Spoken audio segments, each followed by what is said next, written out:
Hi, church! Welcome to our Sunday service celebration. I know that you are now excited to worship the one true God together with your family, and I hope that God will manifest, will move in your life today as we worship Him, as we adore Him together. To start, let us pray. Lord, we thank you for this day.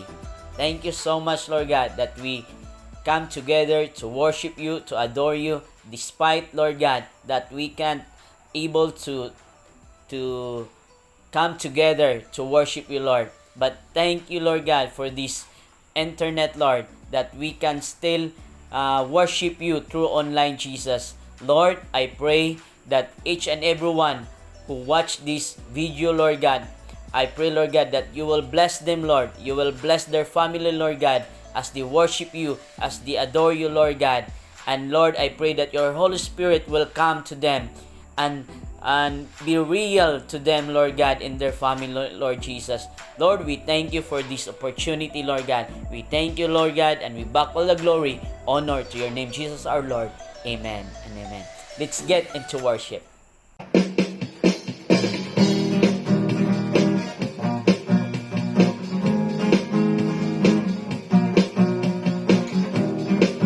Yes, Lord. Pinupuri ka namin, O God. Kung aking mamasdan ang kalawakan, hindi ko maunawaan ang iyong dahilan kung bakit ako'y lumilimot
Lord, we are longing, Lord God, to be with your presence, O Lord.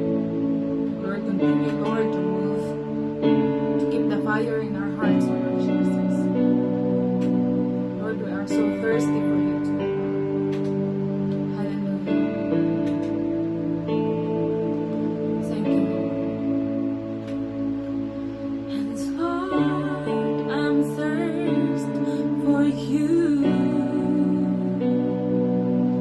I long to be in your presence.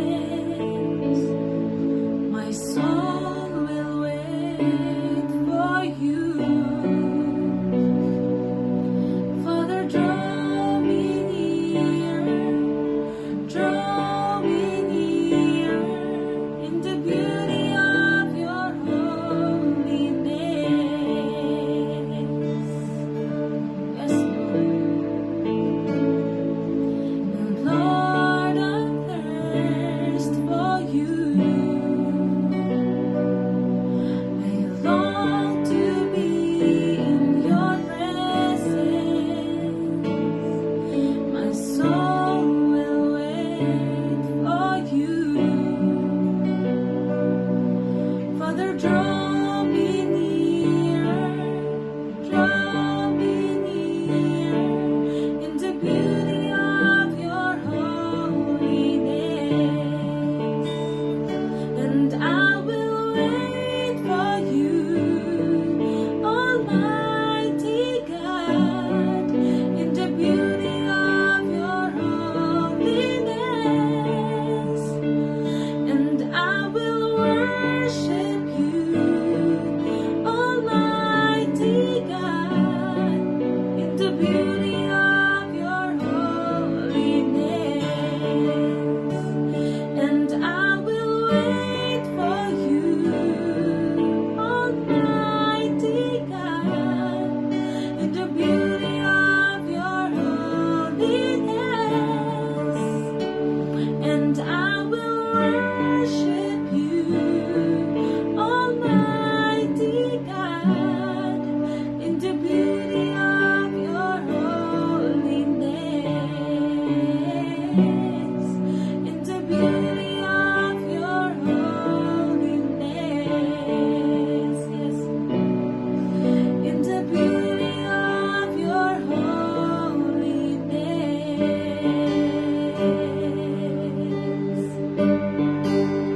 Yes, Lord, there's beauty in your holiness, Lord. Yes, Jesus. We thank you, Lord Jesus. Yes, hallelujah. Thank you, Lord, for your presence, Lord.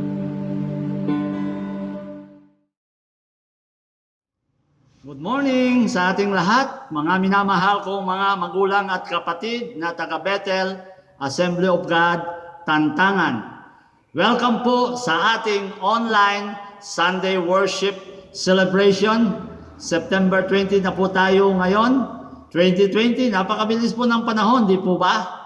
Sa araw na ito, I want to talk to you about moments of God's favor. Alam po ninyo mga magulang at kapatid, sa maraming pagkakataon ay nakatuon po ang ating focus sa mga bagay na wala sa atin. Alam nyo ba yon? Sasabihin natin, wala ako ng ganito, wala ako ng ganyan, dahil nga pandemic ngayon. Nawala na ako ng trabaho, mahirap ang negosyo, kung mayroon lang sana akong bagay na ito, ay mas malaki sana ang magagawa ko para sa Diyos. Nakapag-isip na po ba tayo ng mga ganitong bagay? Kung meron lang sana ako ng ganyan, makakatulong ako sa ministry. May mga pagkakataon na kapag nahihirapan na ang tao sa buhay, ang atensyon niya ay nasa mga bagay na wala sa kanya. Minsan sinisisi pa nga natin ang Diyos sa mga bagay na wala sa atin, di po ba? Alam niyo po, kung makamundo talaga ang kaisipan natin, parang wala tayong magagawa kung wala ang mga bagay na yan. Na tingin natin ay makakatulong sana sa atin at maging sa ministry, sa ating paglilingkod sa Panginoon. Bakit kaya ganito ang katwiran ng tao? Alam niyo po kung bakit? Dahil iniisip natin na kung wala tayong ganito o wala tayong ganyan, ay wala ka nang magagawa para kay Lord o para sa ibang tao. Di po ba? Ganyan ang kaisipan ng karamihang tao. Pero alam po ninyo, may sinasabi si Apostol Pablo sa 2 Corinthians chapter 6, verse 2. Sabi po niya ron, now is the time of God's favor. Ano po ang ibig sabihin ni Apostol Pablo? That means there are moments of favor that God has already released into your future. Sa maraming beses ay nabanggit ko na po sa mga nakaraang mensahe na ang Diyos ay may inihanda siya para sa iyong future, kapatid. Sabi nga ng Jeremiah 29 verse 11, God will give you hope and a future. Yan po ang plano ng Diyos sa bawat isa sa atin. Ayon pa sa isang speaker na narinig ko sa isang conference, sabi niya ay ganito, si God daw ay maraming mga akalaing moments para sa iyo, para sa ating lahat. Hindi mo inaasahan, pero nasusurprise ka, may darating na blessing para sa iyo. Hindi mo yun inaasahan, kapatid. You know, these are favors that God has already released in your future.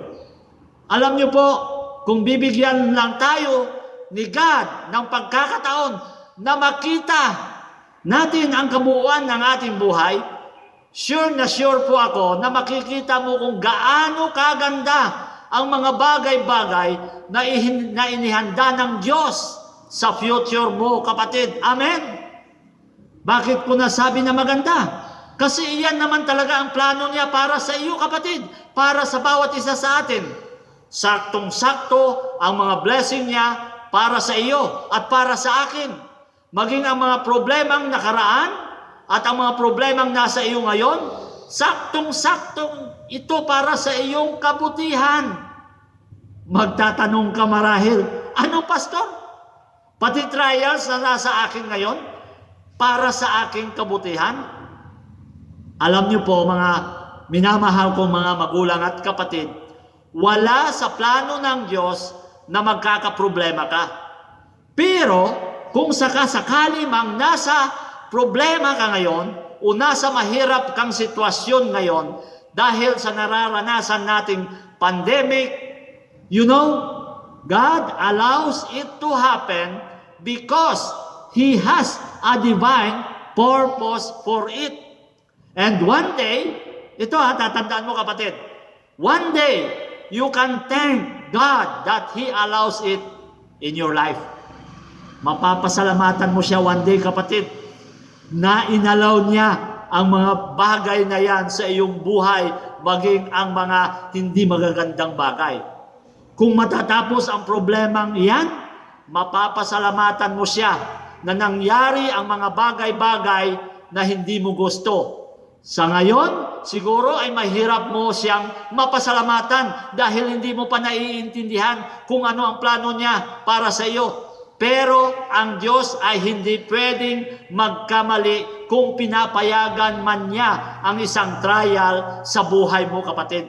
Siya ang may hawak ng future mo at alam niyang ayusin ang mga bagay-bagay na parating sa buhay mo. Amen. Pero alam niyo, kapatid, pinapayagan din ng Diyos ang mga pangit na sitwasyon sa buhay ng tao dahil na rin sa katigasan ng ulo ng tao.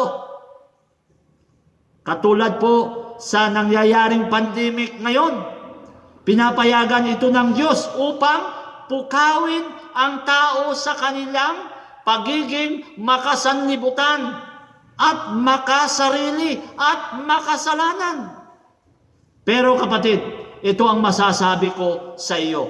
Kung ikaw ay magbabalik loob sa Kanya, magsisi sa mga kasalanan at mamuhay para sa kaluwalhatian ng Diyos, alam mo ba, kaya niyang baguhin ang sitwasyon mo. Dahil ang original na plano ng Diyos ay napakaganda para sa iyo, kapatid. Amen! God is able. Ito, tatandaan po natin, mga kapatid. God is able to turn around your problem. He can change the negative situation you are in and make you into a better and stronger person. Hallelujah! Amen! Ang plano ng Diyos para sa iyo ay walang tsamba o hindi swerte lang. Hindi ganyan ang plano ng Diyos sa atin, mga kapatid.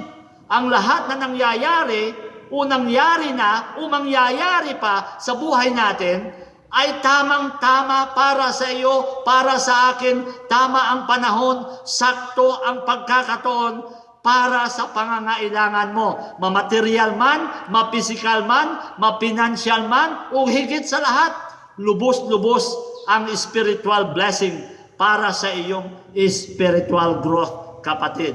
Amen and amen to that. Ang isang lesson na natutunan ko sa paraan o sa paaralan ng buhay ay ganito. Upang maabot mo ang tagumpay na gusto ng Diyos para sa iyo, kapatid, ito, alam nyo ba na ang bagay na yan ay malapit lang sa inyo. Malapit lang sa iyo, kapatid. Ang bagay na iyan upang magtagumpay ka. Actually, hindi natin alam na ang bagay na yan ay nasa iyo na. Na kung gagamitin mo, ito ay siyang magiging susi mo upang makamtan mo. Ang pinaka-the best, tandaan mo, kapatid, pinaka-the best na gusto ni Lord para sa iyo. Alam mo ba yon? Ito, God will always use something that is close to you so that you will be able to accomplish His purpose for your life. Ang totoo, ang bagay na iyan ay nasa iyo na. Nasa atin na. Hindi nyo lang nahahasa siguro, hindi mo lang nahahasa siguro, kapatid, hindi mo lang nabibuild up, hindi mo lang nade-develop, hindi ito nagagamit sa tamang paraan. Sa susunod na linggo ay tatalakayin ko sa inyo yung bagay na nasa kay Moses, na bagay na ipinakita sa kanya ng Diyos na napaka-ordinaryo. Alam po ninyo, maraming bagay na ordinaryo sa atin, pero kapag gagamitin po natin, mga kapatid, alam po ninyo, katulad ni Moses, mga simpleng bagay na nasa kanya, pero ito ay naging daan na nagkaroon ng extraordinaryong resulta sa buhay ng mga taga-Israelita. Amen. At yan ay magiging daan din para magkaroon na extraordinary result, kapatid, sa buhay mo. Ang bagay na yan na nasa iyo. So hanggang dito na lamang po muna tayo, mga kapatid. At sa susunod na linggo ay ipagpapatuloy pa po natin ang ating tinatalakay na ito about God's favor sa iyong buhay. May mga moments of God's favor para sa iyo, kapatid. At marami pa po tayong mga katotohanan na matututunan po natin paglabas po ng mga Israelita sa Ehipto, at yan po ang aking ibabahagi sa inyo sa susunod na linggo. And I am so excited to share to you about these things. Sigurado ako na grabe at sobrang-sobrang pagpapala, spiritual at physical, ang ipagkakaloob ng Diyos sa mga tunay na may kauhawan sa ating Panginoon. Amen. Tandaan po natin, mga kapatid, the Lord will cause all His goodness to pass in front of you. And by that, you will be able to proclaim. Hallelujah. You will be able to proclaim the name of the Lord in the presence of God's people. His mercy and compassion shall be yours. Yan po ang sinasabi ng Diyos sa Exodus 33 verse 19. Ikaw ba, kapatid, ay nananampalataya na may kakayahan ang Diyos na magpapadala o magdala ng kanyang goodness sa buhay mo? Amen? Kung ikaw ay naniniwala, you can say aloud, Amen to that.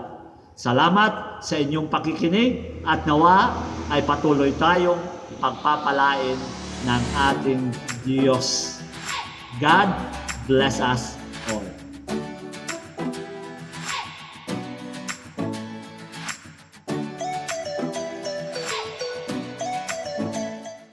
And now let us going to worship God through our giving. But before we will give, let us read the Word of God from the book of Galatians chapter 6 verse 7.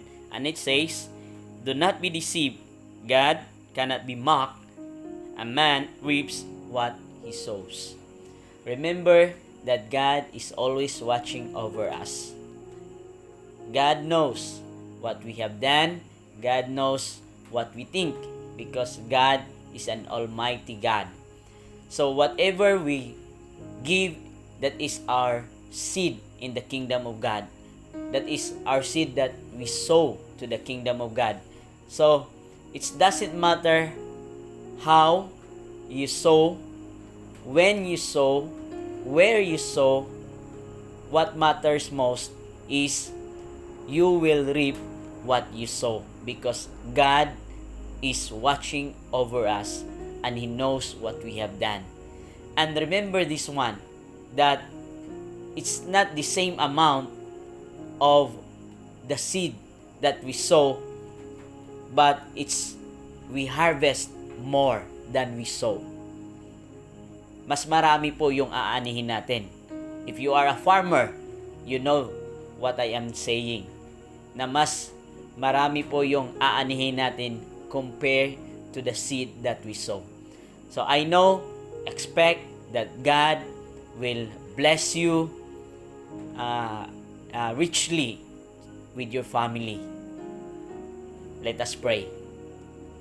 Lord, we thank you, Lord God, for this opportunity, Lord, that we can give to you.